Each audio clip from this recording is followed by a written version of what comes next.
Donc, n'oublions pas la vision. Vous allez voir de manière répétée cette vision. Il faut que tous on adopte cette vision.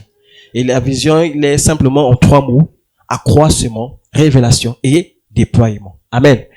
On va répéter ensemble. Accroissement, révélation et encore. Amen. Ça doit être nos mots. Comme on dit, l'accroissement, c'est que non seulement nous, on doit croître spirituellement avec le Seigneur. Amen. L'église aussi doit croître, mais en qualité. Amen. Pas seulement de manière numérique, non. Il faut qu'on ait des disciples vraiment du Seigneur cette année-là. Amen. Mais en même temps, la révélation. Parce que justement, toute chose c'est fait avec la révélation, la pensée de Dieu. Tu ne peux rien faire sans la pensée de Dieu. Amen. Voilà, nous allons prier pour cela. Et le déploiement, ça dit que, oui, frères en Christ, vous êtes appelés à servir le Seigneur. Que vous le vouliez ou pas. Dès que tu as accepté Jésus-Christ comme Seigneur et Sauveur, tu as été appelé. Je ne sais pas comment, mais tu as été appelé. Voilà pourquoi maintenant, ça ne sert à rien de bouder. Non. Accepte seulement et avance. Comme j'ai l'habitude pour dire pour mes élèves qui sont en seconde S, je l'ai dit souvent, tu as fait le choix, non? Tu pouvais aller en série littérature, tu as dit, tu prends en seconde S. Assume maintenant le choix. La même manière que tu as choisi aussi la femme ou bien le mari que tu as pris. Il est comment, elle est comment. Tu as choisi, assume le choix que tu as pris. Amen. Voilà. Et comme tu as choisi aussi Jésus-Christ comme Seigneur et Sauveur, assume ce choix. Amen. Voilà. Donc nous allons avancer. Donc, l'enseignement que nous allons voir aujourd'hui, ce sera sur le vrai et le faux évangile. Nous allons rentrer dans une phase où nous allons prêcher l'évangile. Nous allons inviter les gens. Il faut que nous, en tant qu'église, nous soyons informés du vrai et du faux évangile. Amen. Et quand vous comprenez, lorsqu'on parle du faux évangile, ça dit qu'il y a eu un problème. Si on parle aujourd'hui de vrai et de faux. C'est bon? Parce que justement, ce qui était vrai a été parasité. Et comme ça a été parasité, on parle maintenant du faux. Amen. Et je compte sur vous pour bien saisir la pensée, parce que j'aimerais qu'au sortir de là, quand chacun sort là, chacun saura exactement quel est le vrai, quel est le faux évangile. Amen. Voilà. Le texte de base, c'est 2 Corinthiens 11 à partir du verset 4, qui nous dit, le verset 4 qui nous dit, car si quelqu'un vient vous prêcher un autre Jésus, c'est bon? Regardez comment on dit encore. Vous prêchez un autre Jésus. Vous comprenez tout de suite qu'il y a la possibilité qu'on vienne vous parler d'un Jésus. C'est bon? Amen. Mais le Jésus, est-ce que c'est un vrai Jésus? C'est la question. Amen. Vous prêchez un autre Jésus que celui que nous vous avons prêché. Donc, on vous a parlé d'un Jésus. Quelqu'un d'autre venait vous prêcher un autre Jésus. Ou si vous recevez un autre esprit que celui que vous avez reçu. Ah. Donc, j'ai reçu le Saint-Esprit. On me dit, on va encore me donner un Saint-Esprit. Ou un autre évangile que celui que vous avez embrassé. Vous le supportez bien. Ici, c'est la distinction entre ça. Vous voyez, il y a 3 façons. On a dit, il y a Jésus, il y a 2 Jésus, n'est-ce pas? C'est comme ça on peut dire, non? Il y a 2 Jésus, il y a 2 Saint-Esprit, il y a 2 évangiles. Amen. Vous comprenez que même la Bible, avant même qu'on arrive à cette époque-là, nous disait que ça va arriver. Amen. Que les gens viendront. Aujourd'hui, vous avez écouté au Gabon, le Jésus du Gabon. C'est pas qui a écouté l'histoire là. Le Jésus du Gabon. On avait écouté les autres dire, moi je suis Jésus. Bon, lui il a dit, moi ça dit, je suis pas Jésus. Lui a dit, je suis le Christ. Donc lui c'est le Messie. Donc celui qu'on attend depuis, c'est lui. Donc vous voyez que chacun s'élève à un niveau, il dit ce qu'il veut dire. Que non, c'est moi, c'est moi, c'est moi. Donc ne vous étonnez pas. De marcher un bon matin, ou même la mondiale, quelqu'un vous dise, il y a un Jésus de monde. Ne vous étonnez pas. Parce que la Bible nous en parle. Le problème c'est nous maintenant. Parce qu'on en parlera. Vous savez, le cœur du chrétien, c'est compliqué. Et c'est là où on va parler du vrai et du faux évangile. C'est-à-dire que ton cœur, il s'est miroité ici. Il faut dire là pour le miroir de quoi? De quel évangile? C'est-à-dire que tu marches sur la base de quel évangile? Du vrai ou bien du faux évangile? Et justement, aujourd'hui aussi, c'est pour nous interpeller à faire attention. C'est-à-dire que même lorsque tu as l'église ici, tu es encouragé à faire attention, à examiner. Amen. Oh oui. Ne te dis pas parce que tu as aujourd'hui un MIV que non, tu as bloqué la possibilité de réfléchir, la possibilité d'examiner. Non. Tu as la possibilité même d'examiner, même l'enseignement que j'ai fait aujourd'hui. Tu as la possibilité de dire, l'enseignement, il y avait un truc bizarre. Amen. Maintenant, avec sagesse, on vient, on voit le pasteur. Pasteur. Moi, je m'appelle un monsieur qui donnait un témoignage qu'il avait dit quelque chose. Et il a été interpellé par un membre qui est venu le voir à côté. Il dit, pasteur, vous avez dit quelque chose là. Je pense que ce que vous avez dit là, par rapport à ce que la Bible dit, il y a une erreur. Le pasteur a fouillé, s'est renseigné, il s'est rendu compte, tiens, c'est vrai, je me suis trompé. Vous voyez un peu? Et comme il avait reconnu devant l'église, il avait fait l'erreur devant l'église, il est venu aussi un jour la prêcher, il a dit, ah, je me suis trompé. J'avais dit ça. En fait, c'est pas ça. C'est ça. Vous voyez un peu, non? Amen. Donc, il faut faire attention à ça. Et justement, une église qui veut aller loin doit être vigilante à ce niveau. Voilà pourquoi on ne parle pas à des enfants, on parle à des hommes spirituels. Et j'aimerais m'adresser à des hommes et des femmes spirituelles en cet instant, qui savent discerner les choses. Parce que si tu es un chrétien qui m'a sans discerner, sans prêter attention, on va te bluffer, on va t'amener. Et c'est comme ça que vous voyez aujourd'hui, les gens courent après les prophètes à gauche, les prophètes à droite, parce qu'ils ne discernent pas. Tout ce qu'on voit, on saute. Et c'est là où la Bible nous interpelle pour dire, vous qui êtes là, faites attention. Il y a le vrai, il y a le faux évangile. Et on verra comment reconnaître justement le vrai et le faux. C'est bon? Qu'est-ce que l'évangile d'abord? C'est d'abord la première question qu'on doit se poser. C'est quoi l'évangile? Le mot évangile signifie bonne nouvelle. C'est bon? C'est-à-dire, si on te dit, c'est quoi l'évangile? Quand tu dis, je peux pas faire l'évangile, c'est-à-dire que tu peux pas faire quoi? Annoncer la bonne nouvelle. On fait l'évangile, c'est-à-dire qu'on est en train d'annoncer la bonne nouvelle. Donc, ne vous étonnez pas de ce mot. Amen. C'est comme quelqu'un peut dire, ah, évangile. Bah, vous comprenez que tu veux dire, ah, bonne nouvelle. Amen. Donc, il dit la bonne nouvelle, il dit quoi? L'évangile du Christ est donc la bonne nouvelle de sa venue pour offrir le pardon des péchés à tous ceux qui, quoi? Qui croient. C'est ça l'évangile que nous on propage. Amen. La question va se poser. L'inverse, c'est quoi? On va seulement mettre la négation, non?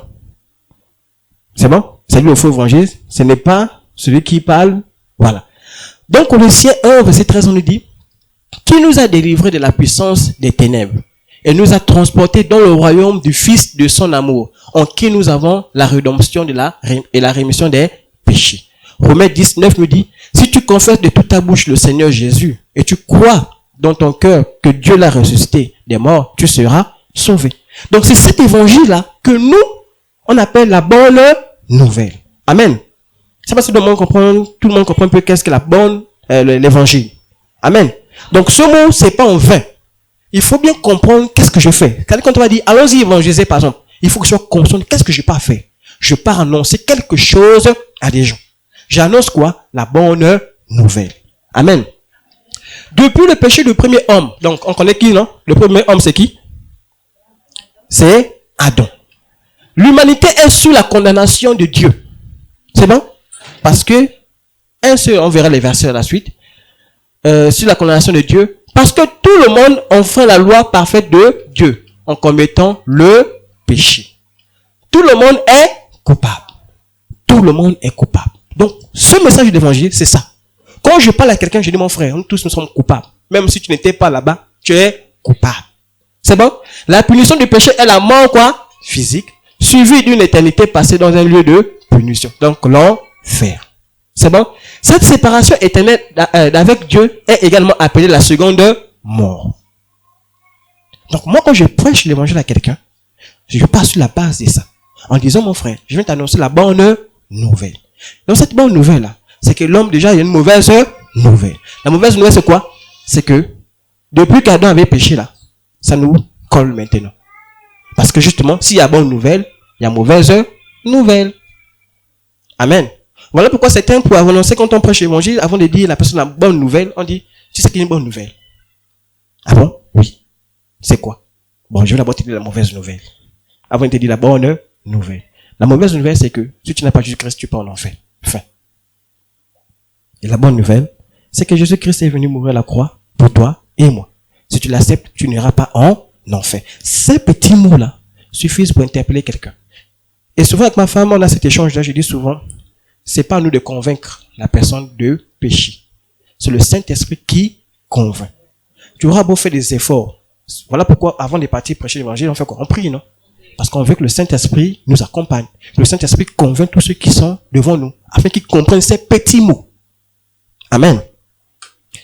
Romains 5, verset 12 nous dit, c'est pourquoi, comme par un seul homme, le péché est entré dans le monde, et par le péché la mort, et qu'ainsi la mort s'est étendue sur tous les hommes. Parce que tous on dit c'est étendu.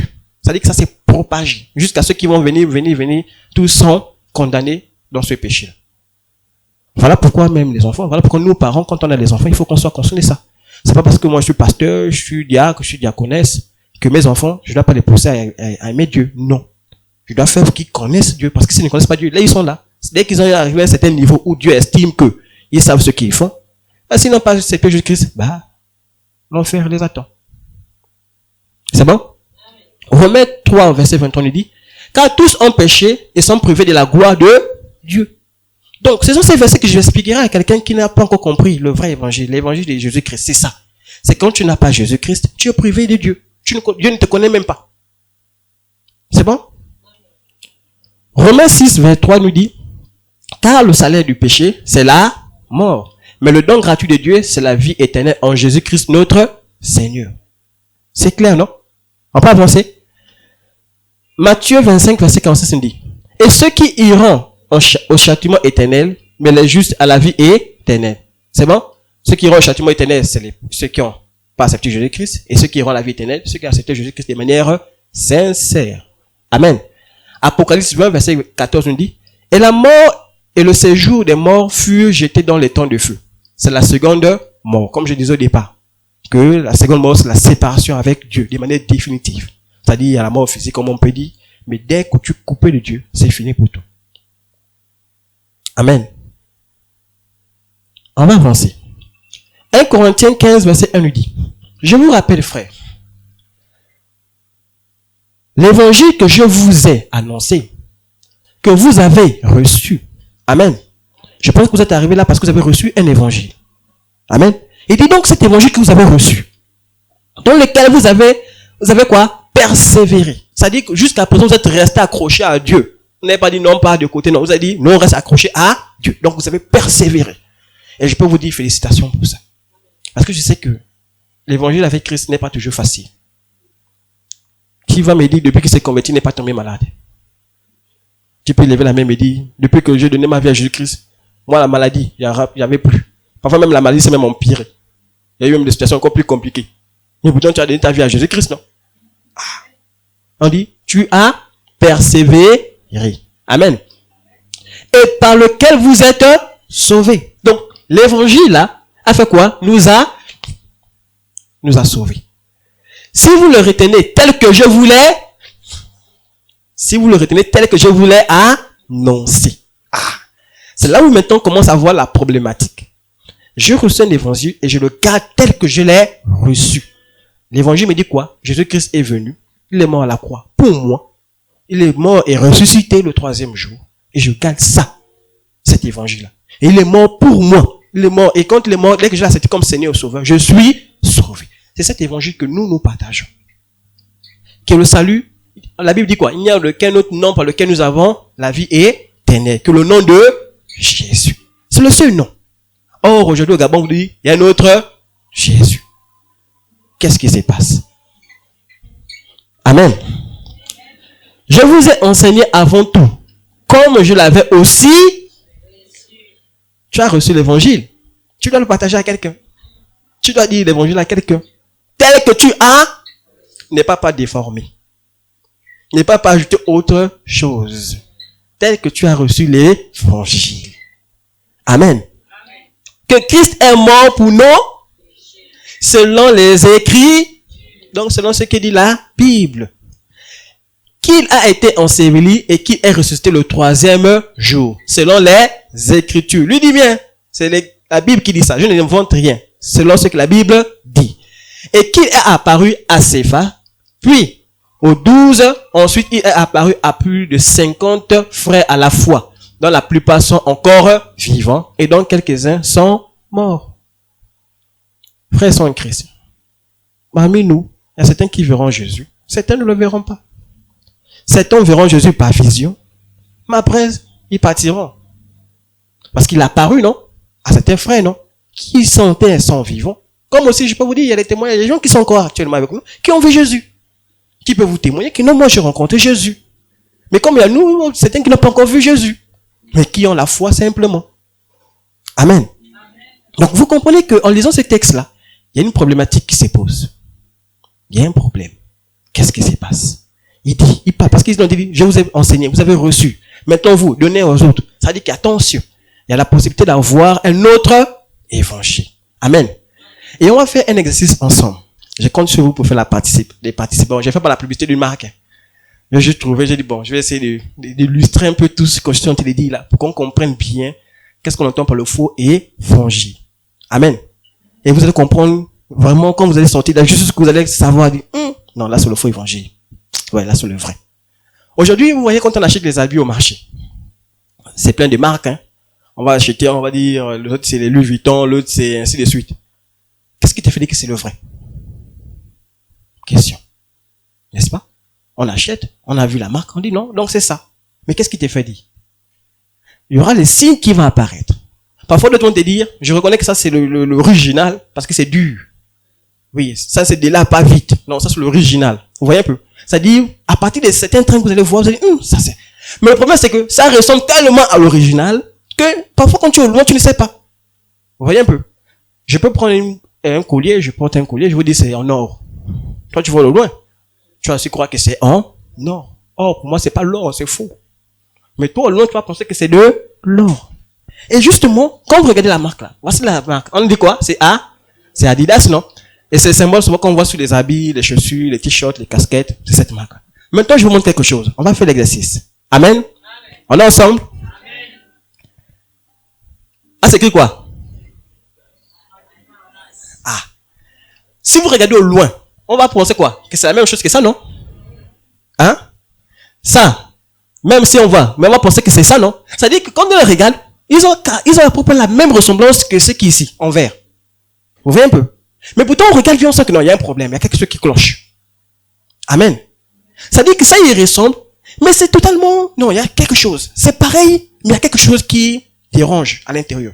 Soit les endroits où il y a trop de bandes, soit le nom est mal écrit, soit il est inconsistant. Et c'est ce qu'on appelle la contrefaçon. C'est-à-dire que la contrefaçon, elle ressemble un peu à ça, mais elle est totalement différente. C'est juste qu'il faut prêter attention pour se rendre compte que c'est le faux. Parce que moi, tu m'amènes comme il est là, je peux porter. Au début, je vais même vouloir même acheter. Mais après, quand je vais fouiller à la maison, je vais me prendre le temps de bien regarder. Est-ce qu'elle a Adidas? Oh! Vous voyez un peu? C'est pour vous faire comprendre, frère, que quoi?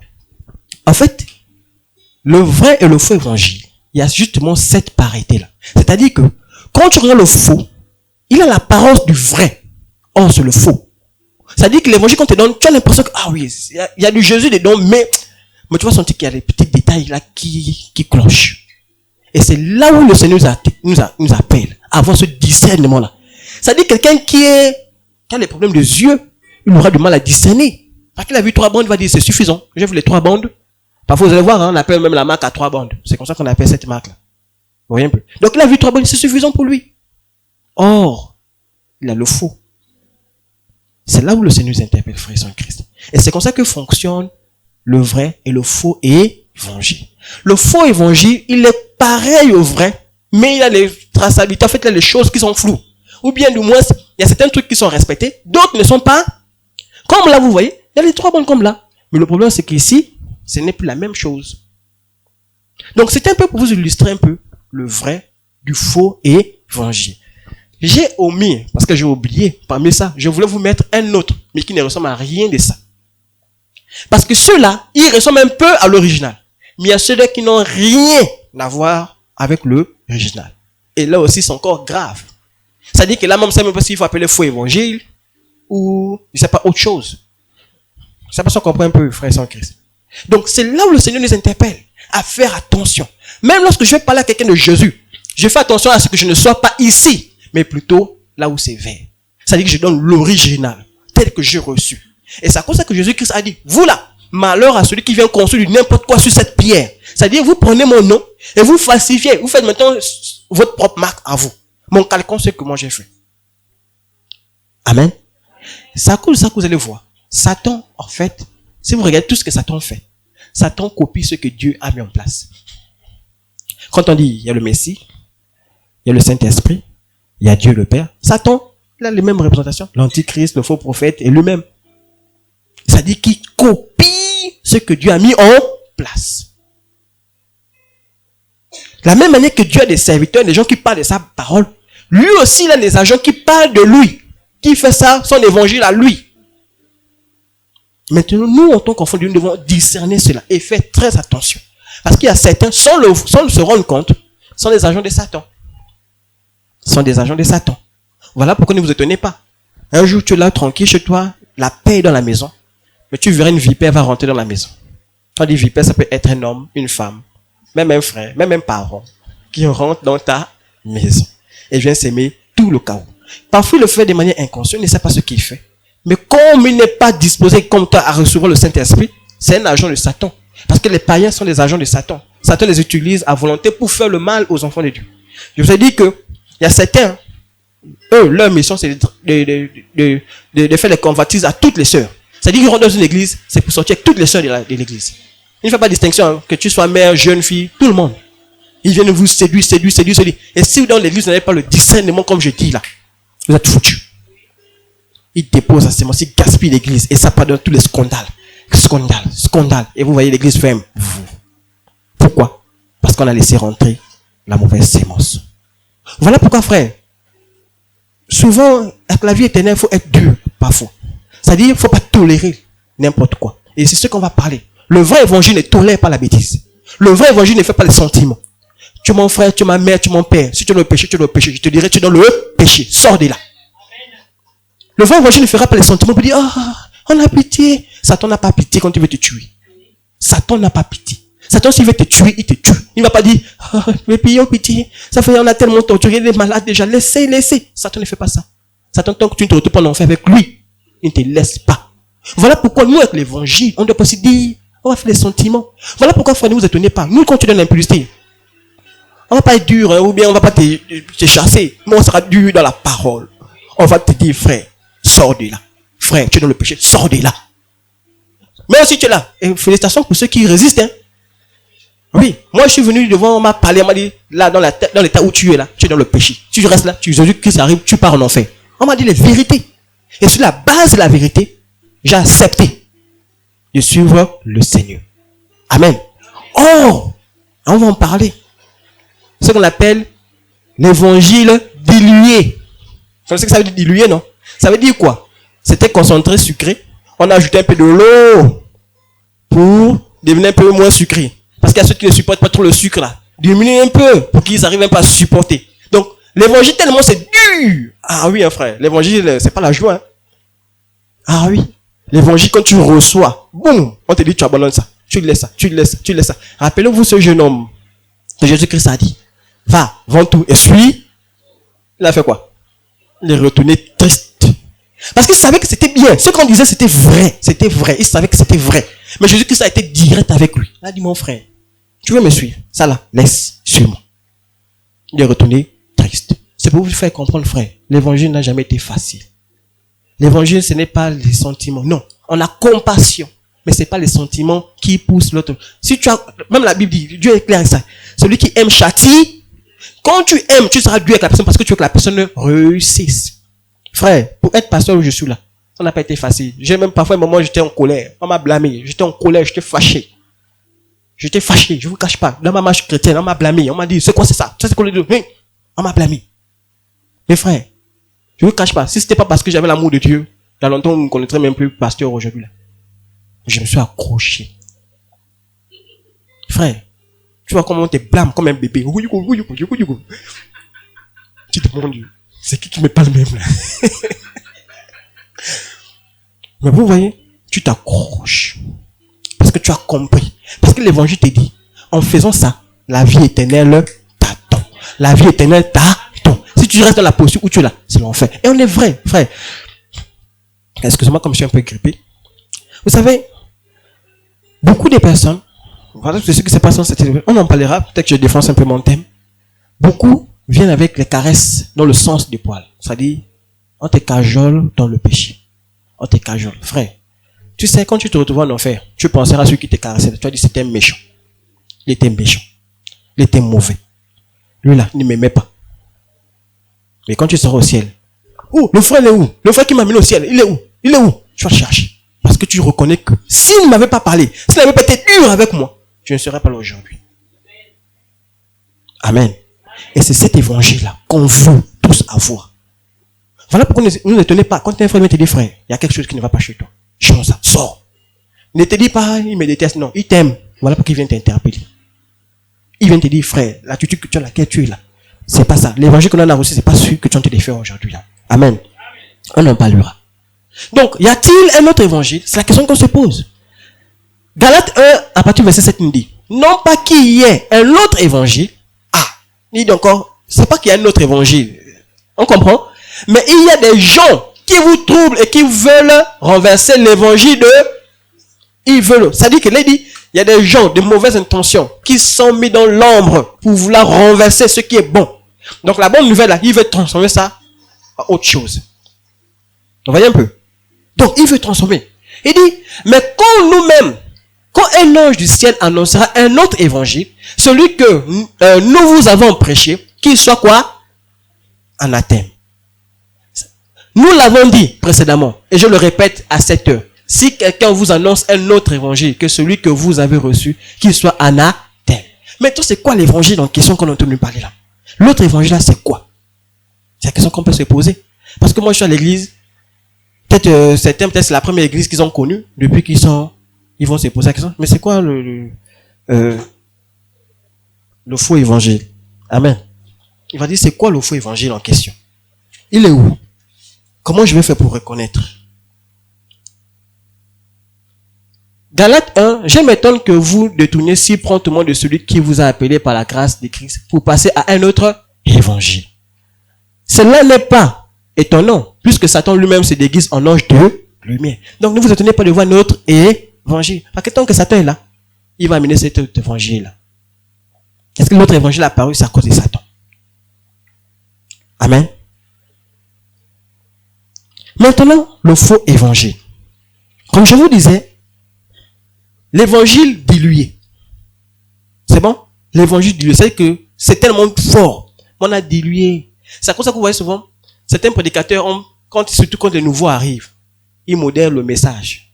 En fait, c'est pas parce qu'ils ont peur de dire. Parce que comme il vient à peine venir, c'est là où la Bible dit les aliments solides et le lait. Vous voyez un peu? Ça dit, quand tu grandis, on te donne d'abord le lait. Parce qu'on dit, ça là, tu peux encore supporter. Tu peux encore avaler. Mais au fur et à mesure que tu grandis, on te donne maintenant les gros morceaux. Donc la nourriture solide. C'est ça en fait. Ça dit que c'est pas maintenant tu es cassique depuis, on va te donner toujours le lait. Non, on va te dire mon frère, jusqu'à quand tu vas boire le lait.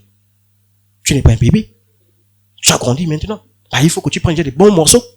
Il faut que tu grandisses encore. Mais on te donne des gros morceaux. Et ce sont gros morceaux qui vont te faire maintenant vraiment devenir encore plus mature. Mais les gens, toujours le lait. Le lait, le lait, le lait. Frère et soeur en Christ, le lait c'est bon quand tu es bébé. Parce que les muscles doivent encore se développer. Mais à un certain moment, quand tu prends que le lait, tu deviens mongol. Parce que il y a certaines choses qui manquent dans le corps. Amen. Ah oui. C'est comme on dit quelqu'un, c'est à cause de ça qu'on dit manger équilibré. Parce que tu manges justement des salades. C'est bien. C'est pas mauvais salade. Mais sache que tu seras mou aussi comme la salade. Bon, nous c'est comme ça qu'on disait. Et quand tu manges le manioc, tu seras aussi dur comme le...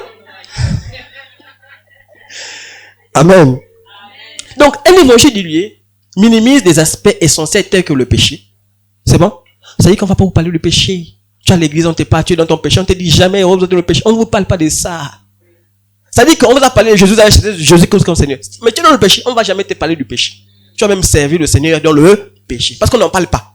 Voilà pourquoi vous voyez les églises. Ils chantent, pitié. Entre eux là-bas. La cascade. Entre eux. Mais pourquoi? Parce qu'on les confronte, on n'est pas jamais de ça dans l'église. On n'est jamais que vous là, fornication. On n'est pas jamais de ça. Donc qu'est-ce qui se passe?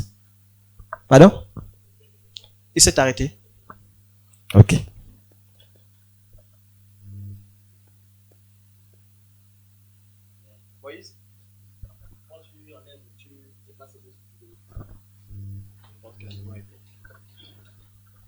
Ok, on va continuer. Amen. Donc, un évangile dilué minimise les aspects tels que le péché, la repentance. On ne vous parle pas de la repentance. C'est repentir de son état, abandonner ces choses. On ne vous parle pas de ça. Tu ne veux convertir, même te donne même. Voilà pourquoi vous voyez certaines églises, dès que tu arrives, même quand tu as un cas, tu as l'argent. Tout de suite, on te donne les responsabilités. On ne cherche pas à réfléchir. Dès qu'on sait que tu as l'argent, c'est bon pour nous. Tout de suite, on te met responsable. On te met même diacre. Donc, les anciens qui sont même là depuis, ils sont là, ils ont là, ils voient un nouveau qui arrive, un bleu. Il est mon diacre. Oh, comment ça? Vous voyez un peu? Hein? Et ça arrive, hein? Oui. Les assemblées où tu arrives, c'est comme ça, dit, bam. L'autre on dit la nécessité de la croix. Ça dit que parler de Jésus et l'œuvre de la croix, rien.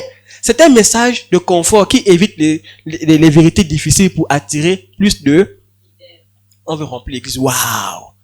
Parce qu'on va avoir une église là où il y a 1000 membres. Quand tu dis, waouh, là, je suis fort. J'ai reçu à fois 1000 membres. 1000 membres qui iront en enfer. 1000 membres qui iront en enfer. Et par exemple, il peut se concentrer uniquement sur les bénédictions matérielles. On va prier pour que tu sois guéri. On va prier pour que tu aies l'argent. On va prier pour que tu aies le travail. Jamais on va prier pour que tu sois du péché. Ça l'en met d'abord de côté.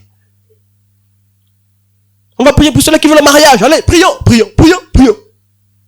Mais les amis, on va prier pour sortir du péché. On va prier pour détruire les autres ténèbres. Ça l'en met de côté. Et c'est là où la Bible dit lui-même parfois. Dans les derniers temps, vous ferez des serviteurs qui vous diront ce que vous voulez entendre, ce que vous voulez recevoir. Mais c'est pour venir ou quoi? Pour parler seulement de ça. Voilà pourquoi les gens courent dans les stades. Les gens courent dans les églises, vers les hommes de Dieu. Parce qu'ils veulent avoir ça, ce matériel. Les gens ne courent pas vers les hommes de Dieu pour dire, je veux la vie éternelle. Voilà pourquoi même certains pour avoir la stratégie, pour les avoir. Mais venez, on va prier pour ceux qui sont malades. Mais quand vous arrivez, vous devez avoir la parole. Boum, boum.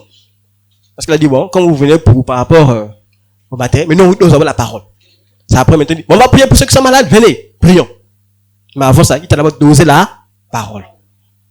Ou sur l'amour de Dieu sans mentionner la justice et le jugement. Ça dit la justice de Dieu, être juste. Tu es un enfant de Dieu. Enfin, voilà comment un enfant de Dieu va se comporter. Un enfant de Dieu doit être comme ça. On ne te parlera pas de ça.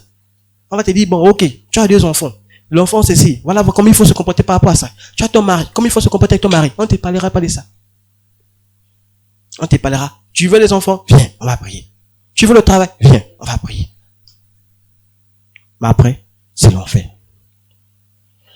Le faux évangile maintenant. Un faux évangile est une altération complète. C'est-à-dire, ça ne ressemble même pas à Dieu. Il n'y a rien de Dieu dedans. C'est-à-dire, quand tu regardes, c'est à cause de ça que Jésus-Christ a dit, je ne me rappelle plus bien le verset. Je vais paraphraser, pour que vous compreniez. Il dit, il arrive, mais il n'a rien de lui en moi et rien. En fait, je ne me rappelle plus bien le verset. Bon, bref, ça viendra. Amen. Ça dit que, complète du message de l'évangile de Christ. Donc, le faux évangile est une altération complète du message de l'évangile de Christ. Souvent avec des doctrines erronées et des pratiques non bibliques. Ça dit que ça n'a plus rien à voir avec Dieu. On dit autre chose. Ça, vous voyez des églises. Ça, parce que vous avez vu ça. Un collègue du boulot m'a appelé, m'a dit, Jasnel, pourquoi voir l'église où chicoter les autres? Ah, mon frère. Non, moi, j'ai la chicoté qui. J'ai chicoté qui. Il m'a dit, on a compté, parce que c'était le vendredi dernier, on était tous en équipe. Puisque pendant il me parlait de Julien, il me dit, mais non, on parlait même de la dîme. Oh non, la dîme, il faut donner la dîme. Je dis, ah, mon frère, la dîme là, allez mollo. Il faut être enseigné pour bien comprendre le principe de la dîme. Oh non, mais non, vous dans les églises, bon, dis-moi un peu, dans les églises, pourquoi on chicote les autres? Je dis, ah, mon frère, moi dans mon église, on ne chicote pas les gens. Donc, moi je sais pas où on chicote là, je sais pas où tu es parti. Vous voyez un peu?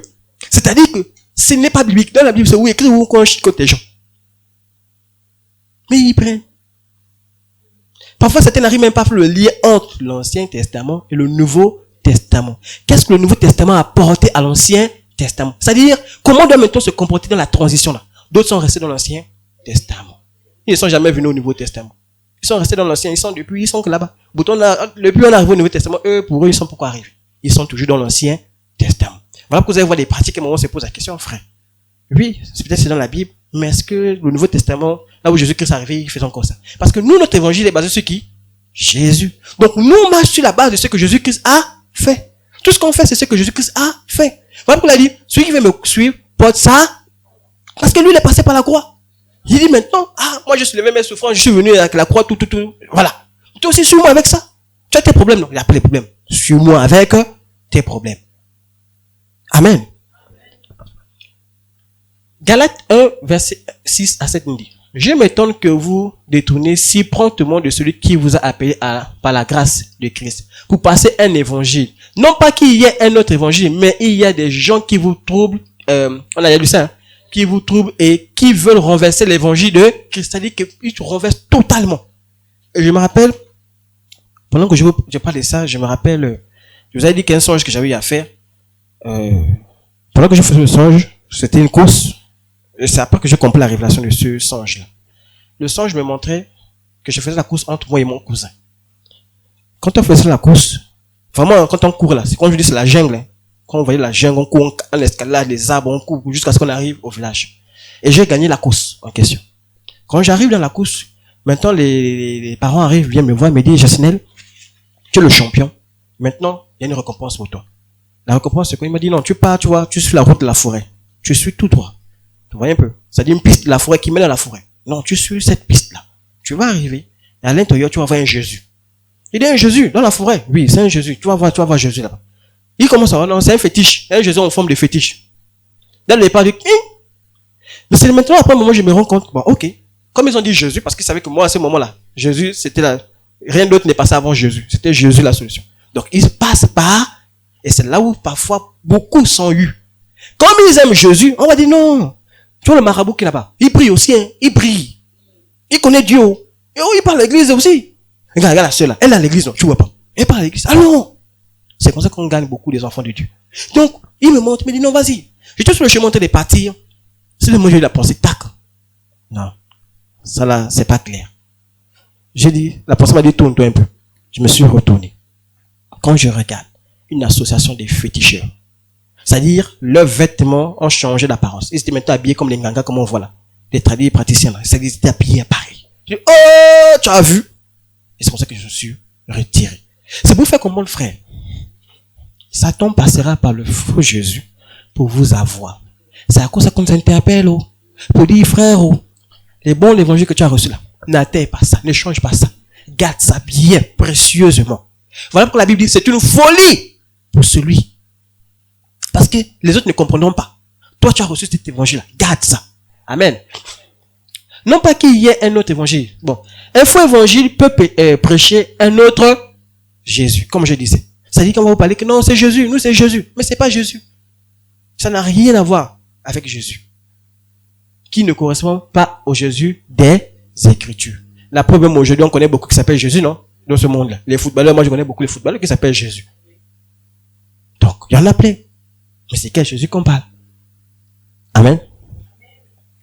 Mais pourquoi y a-t-il justement ces faux évangiles? On a donné la première raison, on parlait de Satan qui veut copier Dieu, n'est-ce pas? Mais le problème aussi, est-ce que ça vient seulement de Satan? 2 Corinthiens 13, à partir du verset 3, nous dit, toutefois, de même que le serpent séduisit Ève par la ruse, je crains que vos pensées ne se corrompent. C'est-à-dire que les gens qui ont reçu le bon évangile vont se laisser quoi? Corrompre. Ça veut dire la corruption, non? Ça veut dire quelqu'un qui s'est comporté bien, on va venir monnayer avec lui. Il va changer maintenant son discours. C'est-à-dire quelqu'un qui avait un discours droit, parce qu'il a été corrompu, il aura maintenant un discours inversé. Amen.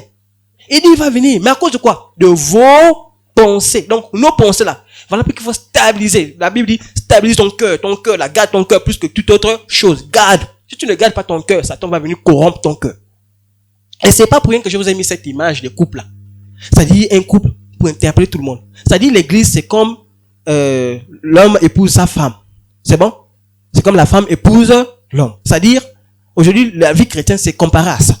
C'est-à-dire, quand tu trahis Dieu, en fait, c'est comme quelqu'un qui trahit son mari ou bien sa femme. Voilà pourquoi on vous appelle, frère. Quand tu es marié, sache que tu as la révélation, tu as le témoignage de Christ à cet instant.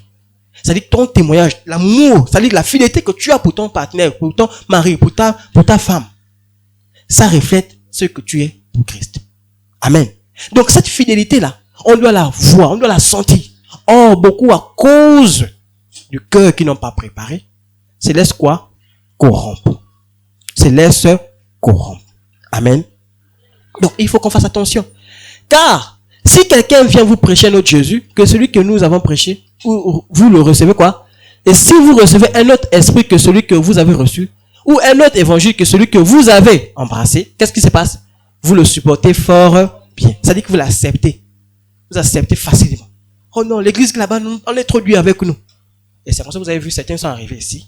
Ils sont partis. Je vous dis, hein, l'église ici, tous ceux qui sont arrivés étaient restés. Je ne sais même pas si on devait même se suffire ici. Parce que nous, on est quand même là depuis le commencement. On a vu des gens arriver, d'autres partir. Voilà pourquoi je dis félicitations à vous. Parce que vous avez persévéré. Malgré comment on était dur. Je m'appelle Dimitri. Frère Dimitri, quand il est arrivé, avec la sœur Sandrine, c'était dur. Frère, bienvenue. Le péché, le péché, le péché, le péché. Dimitri dit, ok, je vais sortir. Vous voyez un peu? Mais, vous voyez qu'il est là avec le sourire déjà. Il est content. Parce que... Amen. Mais oui, frère, est-ce que tu n'es pas content, frère? Content. Mais c'est ça, frère. Voilà pourquoi, vous voyez, le vrai évangile produira ce sourire qu'on a aujourd'hui. On est en joie. On est en paix. Ce n'était pas facile, mais on est arrivé. Et ce sera ça au ciel. Vous savez, les étapes par lesquelles tu passes là, en fait, c'est magnifique. Pourquoi? Parce que quand tu arrives, tu ne vois plus le temps. Tu dis, c'est passé vite, hein. Pourtant, quand tu étais à l'intérieur, c'était loin. Mais dès que tu es arrivé, c'est passé vite, hein. Ce serait la même chose quand tu seras au ciel. C'est passé vite, hein. Ah oui. Et puis tu seras dans la joie. Vraiment. Enfin, les problèmes, les maladies. Ouais.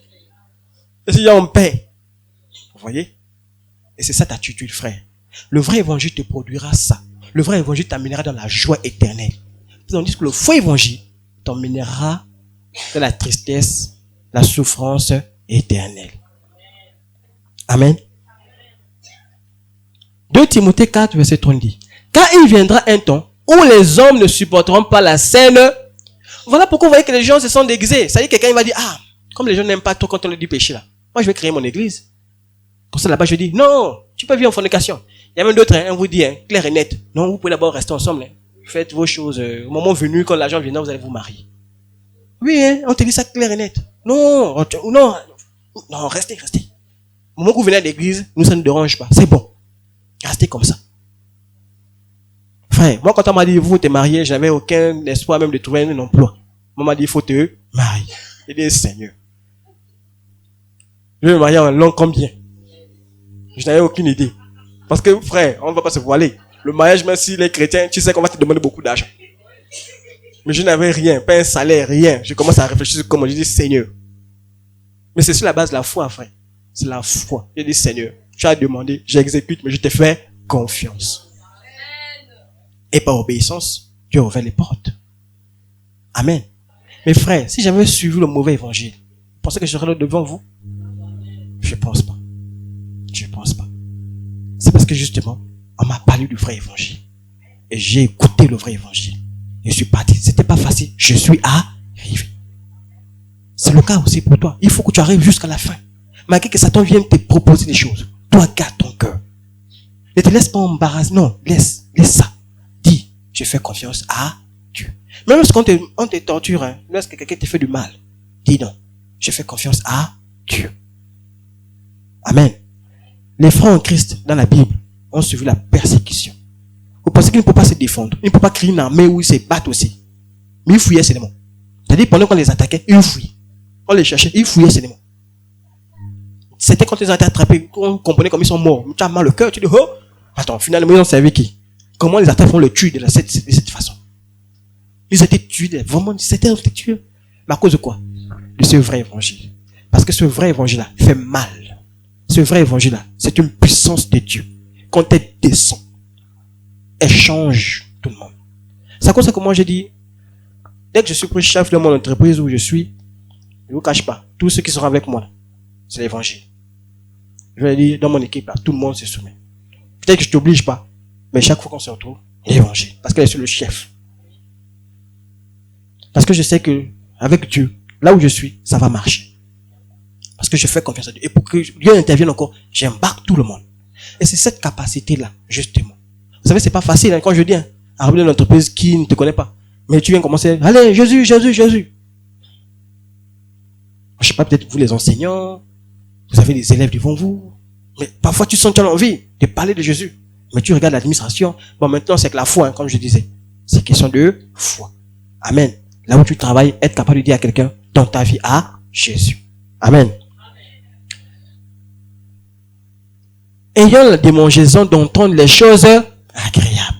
Ils se donnent une foule de docteurs. Selon leur propre, détournant l'oreille de la vérité et se tournant vers les fables. C'est-à-dire les fables, c'est les histoires, les contes, voilà. Ils aiment ça. Oh non, tu sais, garde espoir. Même dans ton péché, tu vas être sauvé. D'autres, on va dire, non, quand tu vas mourir, là, on va venir prier pour toi, tu seras sauvé. Mon frère, c'est des fables. Ça, là, quand tu meurs, là, tu ne connaîtras même plus. Ce qu'ils feront là, c'est du blablabla, et puis c'est fini. Toi, tu n'es plus là. Tu es en train de souffrir déjà, là où tu es parti. Voilà pourquoi, frère, attention. Satan viendra pour vous raconter des fables. Vous dites, non, laisse l'église là. C'est des menteurs, laisse. Oh, tu fais même quoi là-bas? Quitte, pas là-bas. Voilà pourquoi vous êtes libre de tout ce que je dis.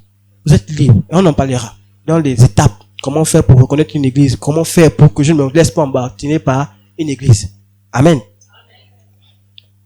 Si c'est dans cette vie seulement que nous espérons en Christ, nous sommes les plus malheureux de tous les hommes. Oui, frère. Tu seras comme celui-là, en enfer, en train de pleurer, en train de souffrir.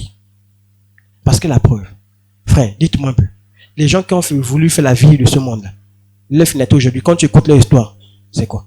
Ils sont morts avec des maladies, ils sont morts bizarres, d'autres sont morts jeunes, d'autres sont morts je sais pas comment, drogués, tués, parce qu'ils ont suivi la vie là, non? Ça a rapporté quoi? Rien. Donc, quelle est notre attitude face au faux évangile? Je vous exhorte, frère, Romains 16, verset 17, à prendre garde. À prendre garde. Ça dit que tu dois faire attention. Tu dois veiller sur toi. Amen. Ah oui. Voilà pourquoi je vous dis, le pasteur aussi, on l'examine. On voit ce que le pasteur dit. Amen. Et je compte sur vous. Vous venez un jour me dire, pasteur, tu as dit quelque chose. Je pense qu'il y a une erreur là-dedans. Amen. Oui. Parce que la Bible nous dit de prendre garde. À ceux qui causent des divisions, des scandales, au préjudice de l'enseignement que vous avez reçu. Éloignez-vous. Donc l'attitude, Dieu te dit, quand tu vois quelqu'un qui commence à te parler un faux évangile, qu'est-ce que tu dois faire? Commence à dire, bon frère, tu sais, on est frères, hein, mais là quand même là c'est plus bon. Mieux tu es dans ton coin, je suis dans mon coin. Parce que ce que tu dis là, ça n'a plus de sens. C'est bon? Par exemple, tu vois quelqu'un qui vient te dire, de parler, oh non, la prière des anges. Tu connais la prière des anges? Tu commences à dire, je connais les anges, oui. Mais la prière des anges là, c'est louche. Hein? Là, tu connais, frère, ça va? C'est sûr, ça va, ça va. Si tu sens que le frère persiste, tu dis, bon frère, attends, hein, j'arrive. Tu pars. Je t'appelle, pardon, je bloque même le numéro. Tac. Ah bien, frère. Quand tu sens que ta foi est mise en danger, fais tout pour que ça ne soit pas. Ah oui, voilà pourquoi la Bible dit. Si ton bras est une occasion de chute, tu fais quoi? Tu coupes. Pourtant, j'aime mon bras, non? Ça m'aide à soulever le micro, non? Moi, on me dit, si ça là, ça m'empêche de venir vers le Seigneur, je fais quoi? J'enlève. Ça veut dire que si un parent même proche que j'aime bien m'emmène dans l'enfer, veut m'emmener dans l'enfer, je dis, parent, pardon. Reste chez toi, je reste chez moi. Oui. Je ne veux pas aller en enfer. Le jour que tu diras, j'ai changé. Gloire à Dieu. On se voit, non? Mais il faut être vrai avec ça. Amen. Jérémie 23, verset 16 nous dit, ainsi parle l'Éternel des amis. N'écoute pas. N'écoutez pas les paroles des prophètes qui vous prophétisent. Ils vous entraînent à des choses néant. Ils disent les visions de l'heure et non ceux qui viennent de la bouche de les. Je ne sais pas pourquoi. Il y a plus de prophètes déjà. Je ne sais pas pourquoi. Qu'est-ce qui se passe? J'ai rarement vu. Au Gabon, là, je vois rarement les pasteurs qui s'élèvent du pasteur, apôtre, évangéliste. C'est que prophète. Ils sont célèbres. Prophète. Je sais, la dernière fois, je me suis senti attaqué. Moi et ma femme, on s'est senti attaqué. On dit, oh Seigneur, ça c'est quoi, c'est ça? Regardez la musique. Au début, quand j'écoute, c'est les chants chrétiens. Mais les chants chrétiens dans lesquels on boit le vin. J'ai dit que si les gens arrivent à ce stade-là, je ne cache pas, frère. Moi-même, quand j'étais païen, quand je voulais, parce qu'à l'époque, je buvais du vin. Quand je voulais prendre l'alcool, avec la musique chrétienne, je me sentais mal à l'aise. J'arrêtais, je buvais le vin. Tout de suite. Je ne pouvais pas poser une acte bizarre et puis j'écoute la musique chrétienne. C'était impossible. Ça va, ça comprend un peu. Mais aujourd'hui, les gens sont capables de faire même, ça dit que même faire une chanson. Tu es dans l'église. Ça dit qu'ils sont dans l'église. Ils savent que les fidèles, mais ils sont en train de boire le vin. Ils sont en train de faire la danse comme on fait dans les bars là. Pareil. Je dis, mon Dieu, ça c'est quelle histoire? Avec la musique de Dieu. La musique de Dieu. Ils sont en train de boire la bière. Mon Dieu. Et avec ce qu'on appelle les prophètes en question, des dons, en train de faire la prière. J'ai dit, mais mon Dieu, on va arriver où? Et c'est là que tu comprends que on est dans la fin des temps. Si le scandale en est grandi comme ça, sachez le frère, Jésus-Christ arrive bientôt. Parce que ça là, ça ne dit rien d'autre que ça là. Et c'est comme ça que prier pour la jeunesse qui arrive là. Parce que cette jeunesse là est beaucoup attaquée. Cette jeunesse est beaucoup attaquée, que vous voulez ou pas. Nos enfants là, ils vivent les épreuves que nous-mêmes on n'a pas vécues. Les tentations que nous on n'a pas vécues. Voilà pourquoi quand on dit prier beaucoup pour les enfants là, c'est pas en vain, frère. Prions. Ça dit que même quand tu vois, tu pries. Dès que tu as vu là, tu pries, tu dis Seigneur, pardon, mes enfants.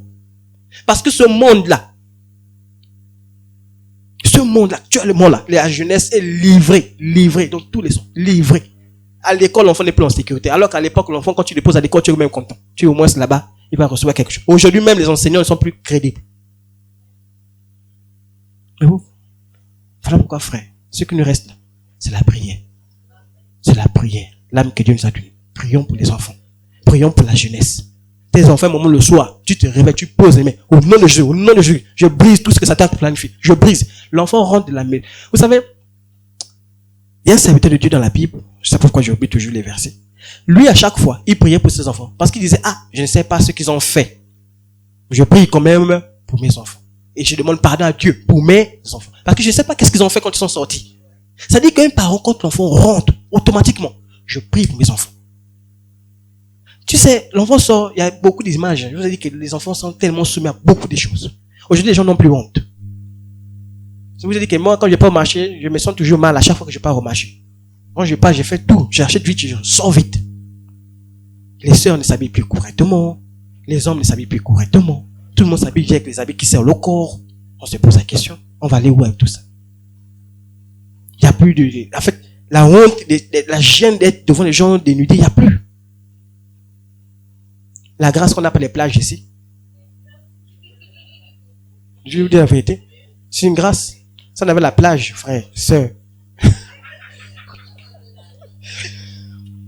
Non, heureusement qu'on n'a pas la plage. Je ne cache pas, frère. Ça, on avait les plages. Hey. On avance. 1 Timothée 1:3. Je te rappelle l'exhortation que je te fis à mon départ pour la Macédoine, lorsque je t'engageais à rester à Éphèse, afin de recommander à certaines personnes de ne pas enseigner d'autres. Ça dit que même nous qui parlons, la Bible nous dit de ne pas enseigner n'importe quoi. La doctrine qu'on a reçue, c'est celle qu'on doit transmettre. On ne change pas la doctrine. Vous voyez un peu? Voilà pourquoi vous aussi vous devez être outillé dans la doctrine. Savoir quelle est la doctrine. Qu'est-ce que la Bible dit? Vous ne pas se laisser embarquer par n'importe qui. Amen. Donc non, on ne doit pas faire ça. Maintenant, reconnaître le véritable évangile. Amen. Comment je peux faire pour reconnaître le vrai ou le faux évangile? Et c'est en 4 étapes que nous allons voir. Connaître les Écritures, c'est la première étape. C'est bon? Tu ne connais pas la Bible, tu ne sauras pas quel est le vrai, quel est le faux. Parce que si tu ne lis jamais la Bible, à quel moment sauras-tu que je te mentir? Vous savez les versets là? Je peux commencer à écrire ici, j'enlève là, j'enlève examiner là. C'est bon?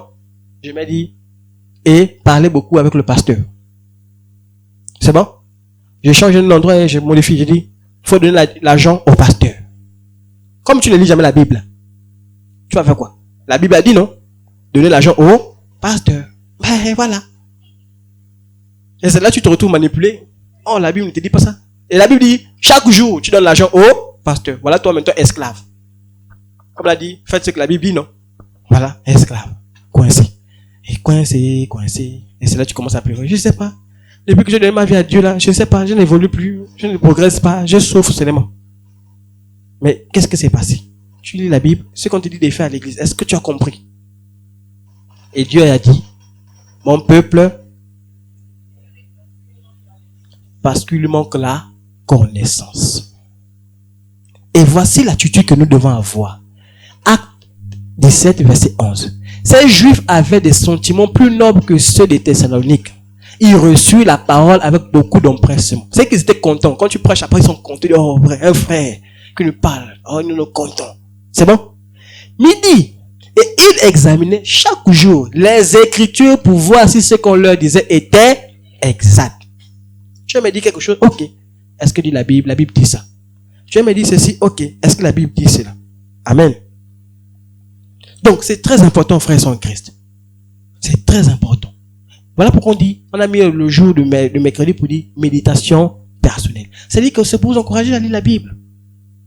Lire la Bible. De temps en temps, je prends un chapitre. Aujourd'hui, moi, tu peux me dire quelque chose, je vais regarder. Parfois, même sur Internet, parfois quand je tape un verset, on me donne une version bizarre. Je dis, ça c'est quoi? Je dis, non, je suis pas encore rassuré. Je fouille là-bas. Est-ce que c'est vrai ce qu'on me dit là? Parce que je veux me rassurer. Parce que ces versets, quand je vais les mettre là, je me rassure d'abord que c'est exactement dans la Bible. Parce que imaginez, je prends une version ailleurs, je dépose. On va commencer à dire, c'est quelle Bible? Parce que vous allez voir, les livres là, je ne sais même pas d'où ça sort. On va vous dire la livre de quoi là, verset, tata. Mais quand tu regardes, ce que ça dit c'est bien, hein, c'est intéressant. Mais le problème c'est que c'est dedans là. Est-ce que c'est dans la Bible là? Non. Amen. Donc, ils examinaient. Donc, première chose, il faut connaître la parole de Dieu. Si je connais la parole de Dieu, mais tu pourras me dire tout ce que tu veux me dire là. Je saurai ce que la parole de Dieu dit. Tu ne pourras plus m'embrouiller. Amen. Deuxième étape, rechercher la croix. C'est-à-dire, connaître l'œuvre de Christ à la croix. Pourquoi Jésus-Christ est venu à la croix? Pourquoi il est mort pour nous? Pourquoi? C'est-à-dire, quand tu connaîtras correctement ce qui s'est passé à la croix, on ne pourra plus t'embrouiller. Amen. C'est-à-dire, quelqu'un ne pourra plus te raconter notre évangile parce que tu connais l'évangile qu'on t'a donné. Et la Bible dit, un évangile sans la croix n'est pas l'évangile de Christ. L'œuvre de la croix est au centre de la foi chrétienne. Et tout évangile qui omet ce point crucial est suspect. C'est-à-dire, dès qu'on commence à dire, non, Jésus-Christ n'est pas moi à la croix. Mon frère, l'évangile là, c'est suspect. L'évangile qui ne met pas Jésus au centre, c'est suspect. L'évangile qui commence à raconter autre chose de Jésus, c'est suspect. C'est bon? Donc, moi, dès que je vois quelqu'un qui me parle, il commence à parler. Au nom du Père de tel. Tu bloques. Tu dis, bon, excusez-moi. Je suis pas contre ce que vous dites, hein, mais il y a un problème. Au nom de qui? Bon, ok. Moi, je connais pas la personne. Moi, je connais Jésus. Mais attention, il y a aussi un autre Jésus. C'est là où il faut avoir le discernement. Et c'est pas toujours facile. Ah oui. Voilà pourquoi il faut être des hommes et des femmes de prière. C'est des personnes spirituelles qui se laissent interpeller, qui se laissent orienter par le Seigneur. Amen. Luc 9, verset 23 nous dit, si quelqu'un veut venir après moi, qu'il renonce à lui-même, qu'il se charge chaque jour de sa croix et qu'il me suive. Tu dois suivre le Seigneur. Malgré ta maladie, tu suis le Seigneur. Malgré tes problèmes, tu suis le Seigneur. C'est ta croix. La croix n'est pas facile à soulever. Jésus-Christ a marché avec sa croix. Il a marché jusqu'à... Toi aussi, suis le Seigneur avec tes souffrances. C'est dur, mais il va arriver un moment donné, ça va finir. Amen. Si tu as la grâce que Dieu t'a fait, tu ne verras peut-être pas certaines choses sur cette comme souffrance. Amen. Oui, hein. Mais c'est ce que ça pose dans la vie de chacun. Il y a quelque chose que tu aimerais avoir de Dieu, mais que tu n'as pas jusqu'à présent. Mais tu espères toujours. Tu dis, Seigneur, malgré que ça là, je ne vois pas encore dans ma maison, je ne vois pas encore dans ma vie, mais j'espère toujours. Je te fais toujours confiance. Et je t'encourage encore. Fais confiance au Seigneur. Fais confiance. Vous savez, parfois quand tu écoutais un peu l'histoire de la femme à la perte de sang, tu te rends compte que c'est vraiment un miracle. Pourquoi? On dit pendant combien de temps elle saignait? 12 années. Or, dans notre corps, il y a combien de litres? Il y a 5 litres, normalement. 5 litres. Il y a ceux qui peuvent arriver à 6, d'autres qui peuvent être à 4. Mais on te dit pendant 12 ans. Prends un robinet. Tu fais tomber goutte à goutte. Tu vas voir le nombre de bouteilles que tu as remplies. Pendant même une journée, tu verras le nombre de bouteilles que tu as remplies. Ça veut dire que pendant 12 ans, elle est restée avec ça. Frère, s'il n'y avait pas la grâce de Dieu, pour ça, il faut qu'elle va arriver. Parce que c'était un plan. Je vous dis, pour Dieu, rien n'arrive au hasard. C'était prévu qu'elle arrive là.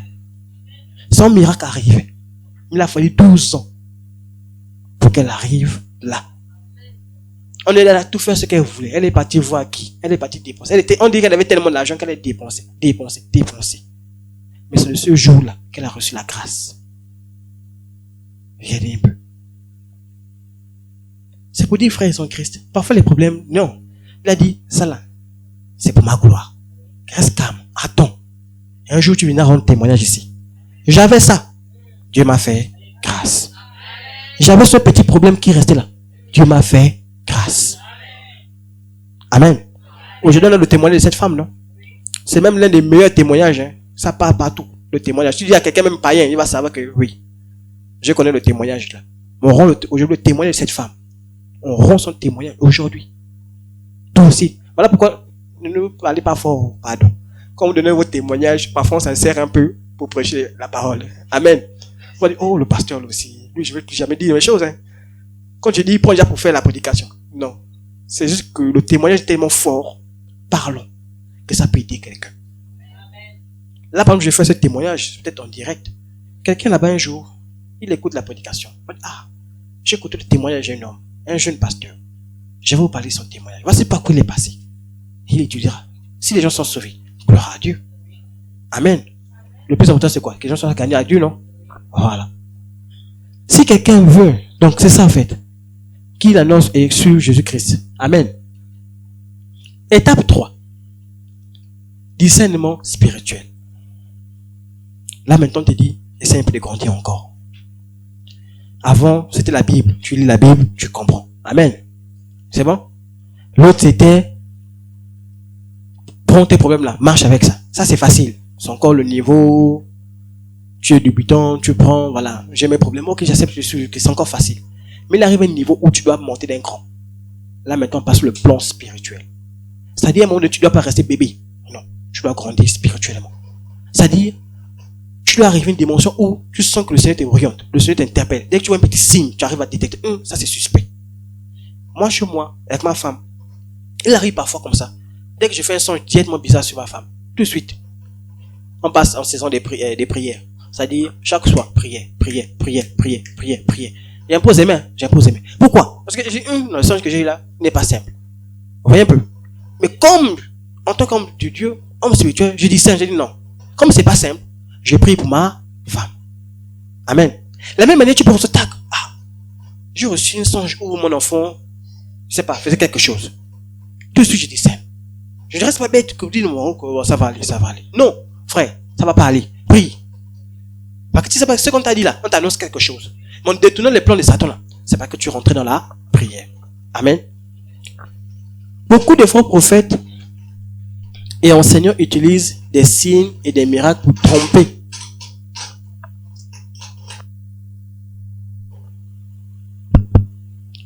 Utilisent des signes et des miracles pour tromper. Mais ces signes ne doivent pas nous détourner de la vérité biblique. 1 Corinthiens 12, verset 10 nous dit, à un autre, le don de discerner des esprits. Oui. Il peut arriver qu'à un moment donné, tu te rends compte qu'il y a quelqu'un qui est en train de prophétiser. Ah oui. Mais qui prophétise? Tu ne sais pas. Quelqu'un te dit seulement le Saint-Esprit. Je parle de la part de Dieu. Qu'est-ce qui te fait dire que c'est lui? C'est là où maintenant Dieu te dit, tu as reçu le don de discerner. C'est comme ça que, voilà pourquoi il faut être sensible dans les dons de Dieu. Et c'est les dons qu'on a besoin à l'église. Amen. C'est-à-dire, soudainement, la personne dit non. C'est pas le Saint-Esprit. C'est pas le Saint-Esprit, c'est un démon qui est là. Et on commence à éprouver l'esprit en question. On commence à l'éprouver. Avec quoi? La parole de Dieu. C'est la parole de Dieu qui va éprouver l'esprit. Amen.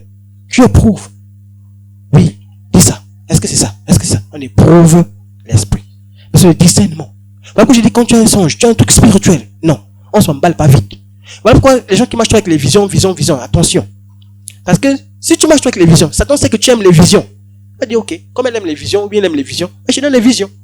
Mais les visions sataniques. Il te dit, non, on va faire ça. On va te dire que non, imagine un peu. Tu as un songe où on te dit, ton mari c'est le pasteur.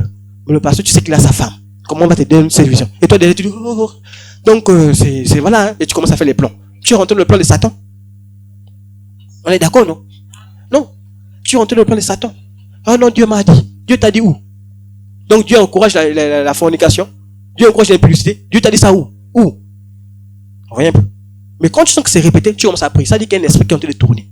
Tu viens, tu te confesses à un frère, une soeur, tu dis frère, à un moment j'ai des images, des trucs bizarres. Prie pour moi. On prie. Amen. Et c'est ça, discerner. Je discerne tout ce que je vois. Je fais attention. Attention. Ça là, est-ce que c'est normal? Parfois tu vois un comportement même chez l'enfant. Tac. Ne réagis pas comme un charnel. Tac. L'enfant là souvent n'a pas l'habitude de faire ça. Il y a quelque chose qui se passe. Tu es vigilant. Tu commences à prier. Seigneur, je prie ça. Je détruis ce qui a commencé. Tu brises, tu brises. N'attends pas d'abord de voir les effets, non. Tu as discerné, tu as soupçonné quelque chose. Vous savez, frères en Christ, et j'aime bien les mamans, et j'encourage beaucoup les mamans à ça. Vous savez, vous les mamans, vous êtes plus vigilantes que nous les hommes. Ça, j'avoue quand même. Parce qu'il y a un discernement que chez les femmes, vous avez là, que nous, parfois, on n'a pas. Il y a cette vigilance que vous avez que nous, parfois, on n'a pas. Vous savez, une soeur peut arriver là, commence à avoir les yeux sur le pasteur, mais lui, il ne voit rien. Il dit, bon, c'est une soeur, une nouvelle, elle est arrivée. Frère, la soeur là-bas, elle a détecté. Il y a quelque chose qui est louche. Voilà pourquoi les frères, hein, laissez-vous interpeller vous. Hein? Quand vous voyez, laisse la soeur te dire, ah, il y a quelque chose qui se passe. Parfois, nous, je vous assure, nous les hommes, parfois, ne voient pas. Mais elle a perçu, elle a dit, toi tu dis, mais non, il n'y a rien. Il y a quelque chose. Bon, moi aussi un jour j'ai détecté, hein, chez la soeur. Il y a quelqu'un qui voulait passer. Il y a quelqu'un qui voulais passer. Non, je veux que tu me prêches la parole. Je dis, ah bon? Non, je dis, ah ben, non, je veux que tu m'enseignes la parole. Donc, tu m'encourages vraiment. Je suis vraiment courageux. Je veux que tu vraiment. Je dis, ah bon? Je dis, ok. Bon, je dis, on va faire un truc. Dis, je vais te passer à mon mari. Il va t'enseigner la parole. Depuis le jour là, il n'a plus jamais appelé. Donc les frères, vigilance, hein?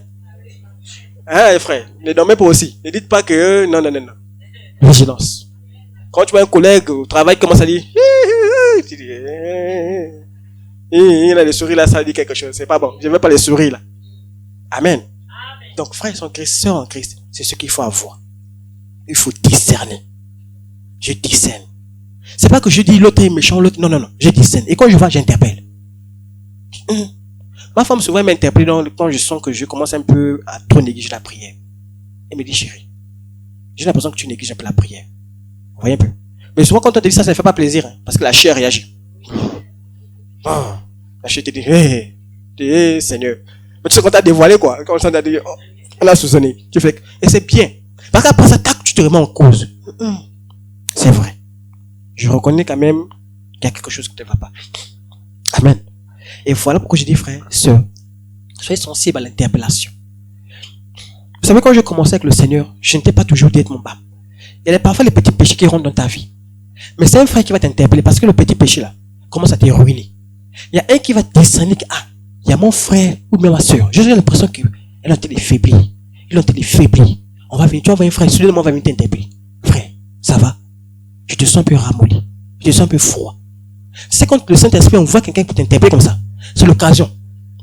Parce que si tu laisses, tu vas s'aimer, ça va s'aimer. On dit quand tu laisses s'aimer, les épines, ça prend boum, et c'est la forêt et c'est fini.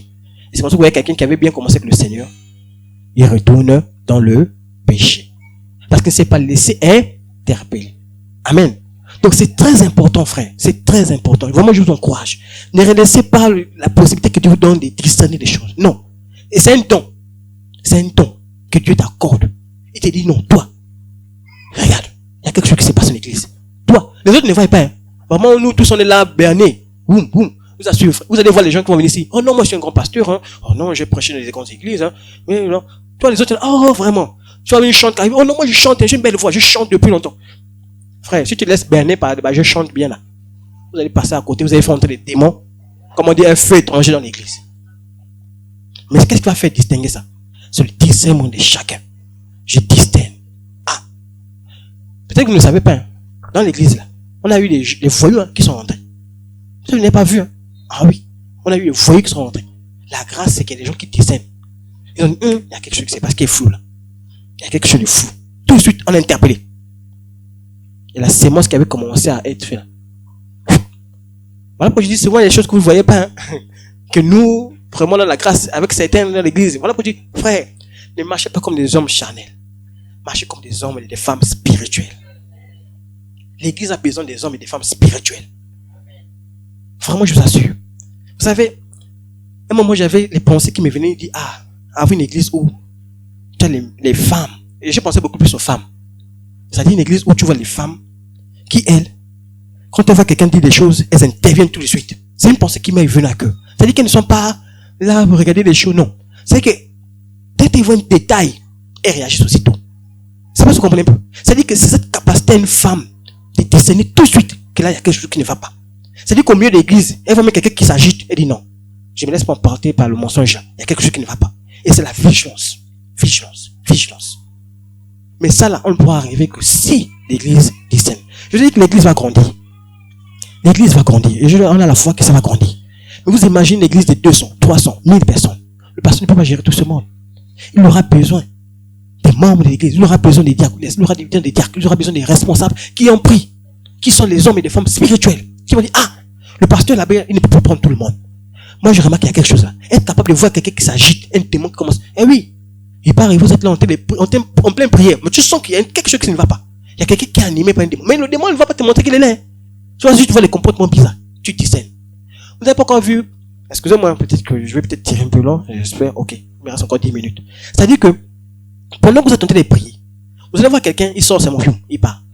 Si tu ne discernes pas, tu ne sauras pas pourquoi la personne est sortie. Pourquoi la personne ne sort pas depuis, mais sort, c'est mon moment où on dit, on commence à prier, la personne sort. Il faut discerner. Le suspect. Quand la personne arrive, tu dis, tu es un peu, ça va. Tu parles avec la personne. Si il y a défaut, tu viens, je vais prier un peu pour toi. Pour te rassurer. Amen. Et quand on prie, on s'attend pas forcément à voir la personne comme boum, boum, boum. Non, c'est pas ça l'objectif. Le simple fait de prier pour la personne, même en posant la main sur l'épaule ou bien sur le bras. Seigneur, je te recommande tel enfant, je te recommande telle personne. Tu as fait quelque chose. La grâce y a passé. Mais le plus important, c'est de discerner. Tes enfants vont passer. Il faut discerner le comportement. Ah, mon enfant n'avait pas l'habitude de faire ça. Il y a quelque chose qui se passe. Je discerne. Excusez-moi d'insister sur ce point, mais c'est très important. Si vous voulez aller loin avec le Seigneur, si on ne discerne pas, on n'ira pas loin. Même moi, je dis dans la grâce, voilà pourquoi la Bible dit. Si un seul, tu es seul. Voilà pourquoi la vie chrétienne que les gens disent, les faux évangéliques qu'ils ont reçus. Ça rend un peu le cadre. Que je fais la vie chrétienne à la maison. C'est faux. Dans la Bible, on ne connaît pas ça. L'évangile, la vie chrétienne, se passe toujours avec les frères. Tu dois avoir une église, tu dois avoir un pasteur, tu dois avoir une assemblée. L'église qu'on fait à la maison, là, la Bible ne connaît pas ça. C'est un autre évangile que là, on a donné aux gens. Amen. Parce que la Bible est claire. Si tu es seul, si tu tombes, si tu es faible, qui va t'interpeller? Qui va t'orienter? Personne.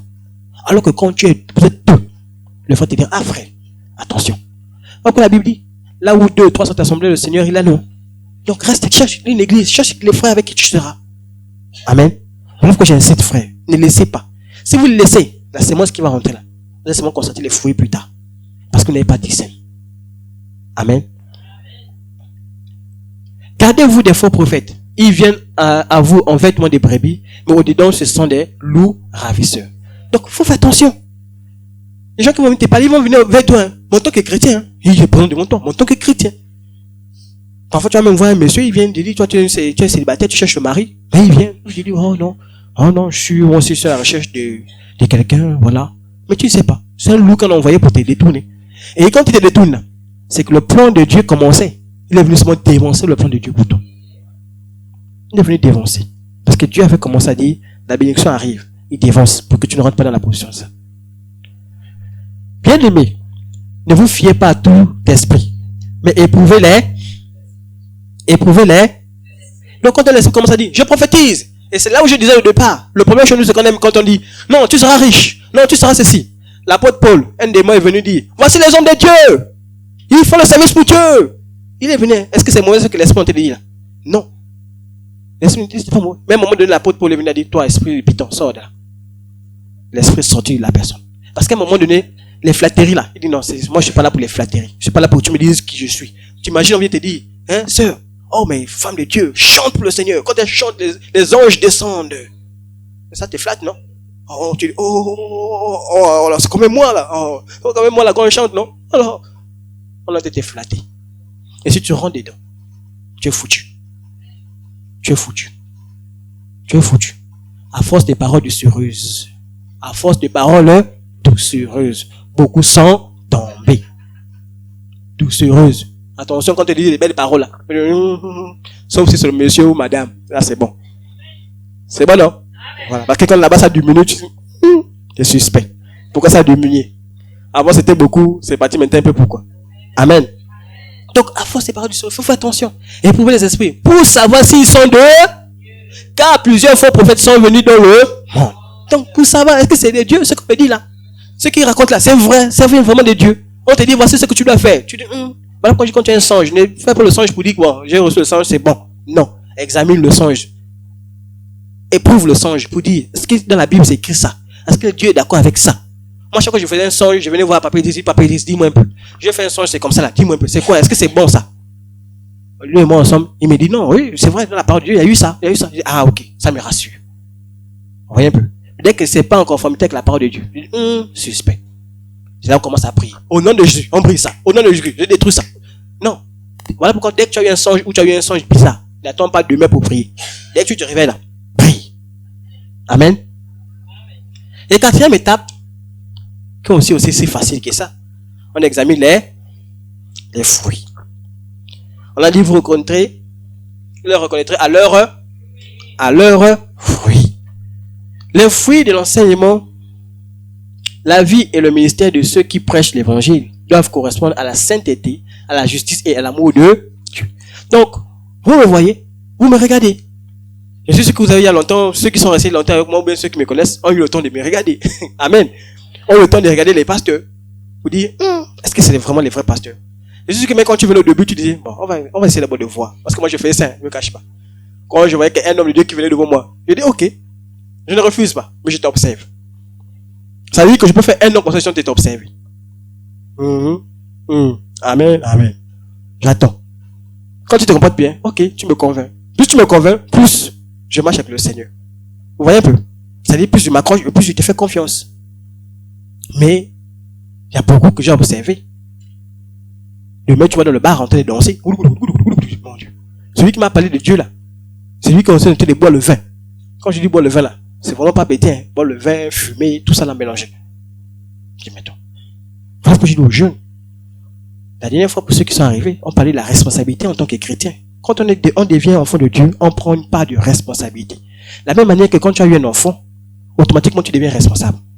Tu n'as pas le choix. Mais si tu ne voulais pas être responsable, dès que tu as l'enfant, tu deviens responsable. Donc, dès que tu décides de devenir enfant de Dieu, tu deviens aussi responsable de cet évangile. Amen. Donc, cet évangile-là, tu as la responsabilité de prendre soin, de veiller là-dessus. Matthieu 7, verset 7 nous dit, vous les reconnaîtrez à leurs fruits. Cueille-t-on des raisins sur des épines ou des figues sur des chardons? Non. Est-ce qu'on peut dire sur la tangation cueille des mangos? Non. Donc, on va les reconnaître. Donc, je observe simplement. Oh, frère, ils sont en Christ. Je ne sais pas si les gens, on les a fermés les yeux en train de les regarder, ou je ne sais pas. Tu vois un homme, on te dit c'est un prophète. Tu regardes sa vie, une vie d'impudicité, une vie de boisson, de débauche, et tu dis c'est un prophète. Oh non, c'est un homme de Dieu. Oh non, Dieu va l'utiliser. Qui utilise donc quoi? Dans le débauche là. Non, frère, on va pas se faire la face. Ou bien sauf qu'on a reçu un autre évangile. Mais si c'est l'évangile qu'on a reçu de Dieu, quand on lit les Écritures, on ne parle pas qu'ils étaient en train de tourner, courir après les femmes. Mais c'est quel nouveau serviteur de Dieu qui, eux, sont là dans tout. Les boissons, le vin, partout. Aujourd'hui, même on enlève même la gloire de Dieu, c'est là leur gloire qui veut le montrer. Même dans la musique qu'on écoute aujourd'hui, je me pose la question, mais c'est quoi ça? La dernière fois, j'ai parlé aux jeunes, j'ai dit, j'ai même les coiffures bizarres, des coiffures bizarres là. C'est moi le pasteur, je veux pas voir les coiffures bizarres, je commence à voir déjà, on va garder la touffe de cheveux, c'est suspect. Oui. Parce que quand je sais pas, aujourd'hui l'évangile, quand tu regardes les chrétiens d'Europe, les jeunes d'Europe, tous, c'est les cheveux qui sont ici là avec les boucles. Tu te poses la question. C'est vrai que dans la Bible, on ne parle pas des histoires des boucles, machin. Oui. Mais quand même, il y a quand même cette essence là. Aujourd'hui, c'est devenu quelque chose. Vous voyez même les chrétiens avec les tatouages déjà. J'ai vu même l'enseignement, on parle que vous pouvez vous tatouer. Oui, je veux ça. On dit que non, Dieu n'a pas interdit le tatouage, c'est pas un péché. Mais attends, comment ça? Ton corps t'appartient.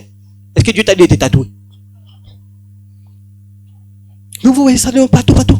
Et c'est justement ce faux évangile là que nous devons faire attention. Moi, je vois tout de suite, tu me dis, tiens, pasteur, je regarde les cheveux partout, je dis, mon frère, je refuse pas l'évangile, quoi. Mais toi là, je te refuse. Non, est-ce qu'on va passer? Non. Non, je refuse pas l'évangile. Mais toi là, je te refuse. Mieux tu restes loin, moi je reste loin. Je cherche une autre église. Parce que ce que je vois de toi là, pardon. Non. Regardez, aujourd'hui, on est en train de parler de l'homosexualité. Mais comment on va éradiquer l'homosexualité si on commence à permettre aux enfants d'y mettre les boucles, les machins? Comment?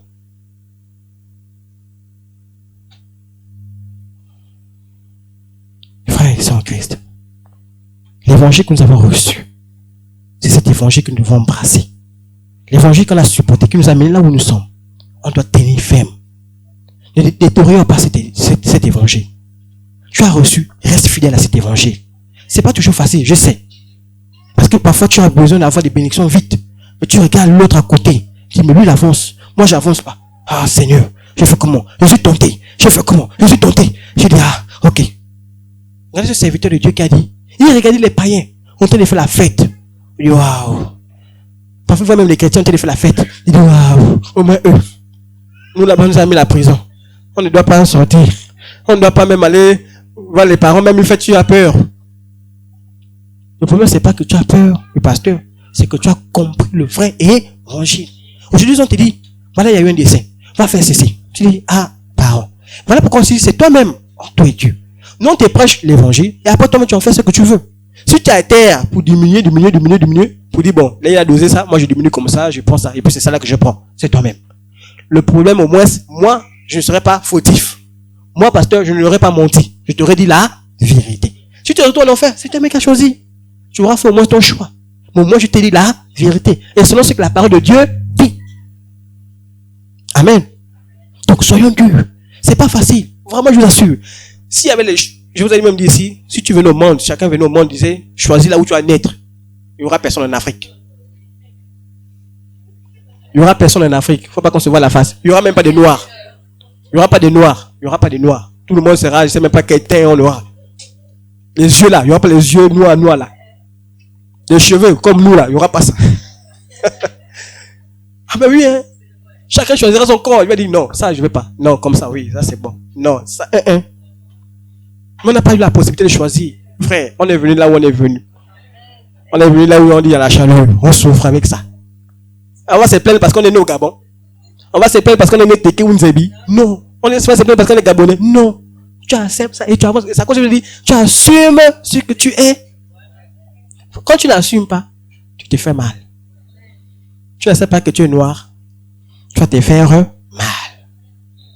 Tu n'acceptes pas que tu es court, tu vas te faire mal. Tu n'acceptes pas que tu es mince, tu vas te faire mal. Tu n'acceptes pas que tu as les oreilles un peu gros, tu vas te faire mal. Ah oui, hein? Tu n'acceptes pas que tu as les lèvres un peu balèzes, tu vas te faire mal. C'est comme ça que tu es venu. Ne choisis pas. Je vous ai dit que moi, je n'acceptais pas parce que je n'aimais pas mes cheveux. Je vous dis la vérité. Hein, les jeunes, je n'aimais pas mes cheveux. C'était toujours roulant. Je suis parti pour les UB là. J'ai mis. Non, je ne veux pas les cheveux comme ça là. Je veux avoir les cheveux métissés. Je vous assure, frère, les conséquences m'ont bien rattrapé. Je me suis brûlé la tête. J'ai dit, Seigneur, voilà où je me retrouve. Avec la tête brûlée.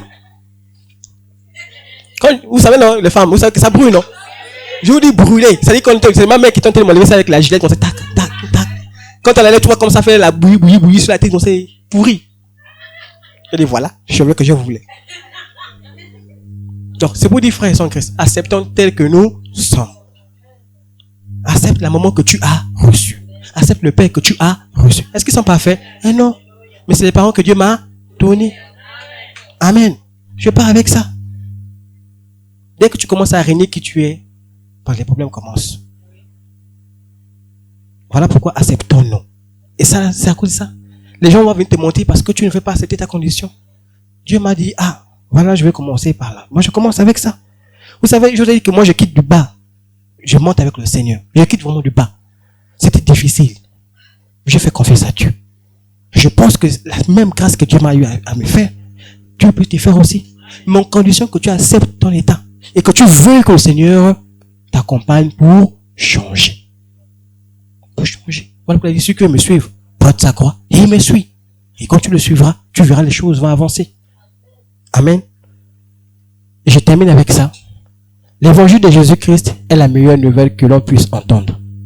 Et de ce qu'une personne fait de cette nouvelle déterminera où elle passera l'éternité. Dieu vous appelle à choisir la vie. Invoquez le nom du Seigneur Jésus-Christ et soyez sauvés. Romains 12, verset 10. Il n'y a aucune différence entre le juif et le grec. Comme je disais, il n'y a pas de différence entre nous. Il n'y a pas de différence entre toi et le blanc. Il n'y a pas de différence. Puisqu'ils ont tous un même Seigneur, qui est riche pour tous ceux qui l'invoquent. Car quiconque invoquera le nom du Seigneur sera sauvé. Voici l'évangile que nous avons reçu.